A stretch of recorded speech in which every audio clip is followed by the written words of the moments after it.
Hello students, पिछली video में जैसे कि आपने ट्रिग्नोमेट्री के स्टार्टिंग किया था, ट्रिग्नोमेट्री क्या होता है और कैसे रेशियोज होते हैं, रेशियोज का आपने क्वेश्चंस भी किए थे और वैल्यूज भी की थी 30, 45 इनकी। अब हम इसके आगे आगे चल रहे हैं तो आगे आपकी आइडेंटिटीज बनती है। पहली आइडेंटिटी है sine square theta plus cos square theta equal to 1। इसका मीनिंग क्या है? थीटा कुछ भी एंगल हो सकता है। मान लिया मैंने थीटा ले लिया 6 डिग्री, तो sine square 6 plus cos square 6 भी 1 होगा।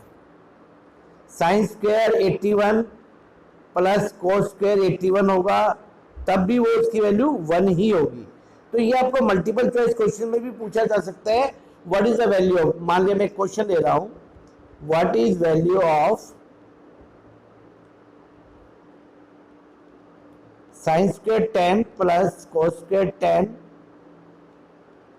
Plus twice into sine square 15 plus cos square 15।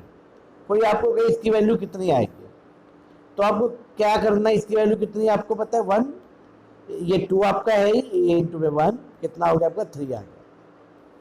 तो इस तरह के छोटे छोटे क्वेश्चन भी पूछे जा सकते हैं, इसलिए आपको आइडेंटिटी पूरी अच्छे से याद करनी है।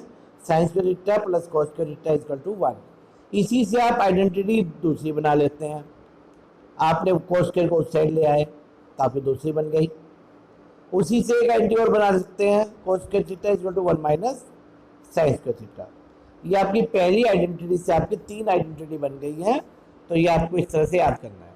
सेकंड है secant square theta equal to 1 plus tan square theta. अब इससे भी वही 3 आइडेंटिटी बन जाएगी। Secant square minus tan square equal to 1, या एक ये बन जाएगा secant square minus 1 equal to tan square theta. For example इसी को मैं यदि ऐसे कहूं आपको,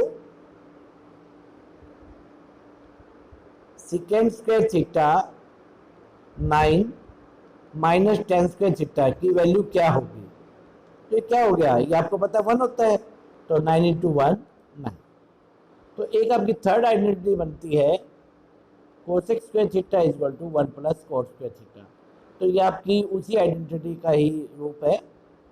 तो ये आपका कोसेक और कोट में है, तो इस तरह से ये आपका 1 माइनस 1 इधर ले आए तो आपका ये हो जाएगा। और यदि आप इसको कोट स्क्वायर को इधर ले आएंगे तो इक्वल टू 1 वैल्यू हो जाएगी। तो इस तरह से आपको तीनों आइडेंटिटी आपको याद करनी थी। 2 आइडेंटिटी अभी आपको मैंने पहले बताई, तीसरी यहाँ पे। तो आपको ये आइडेंटिटी आती है तो अब आप बहुत सारे क्वेश्चन कर सकते हैं। कैसे क्वेश्चन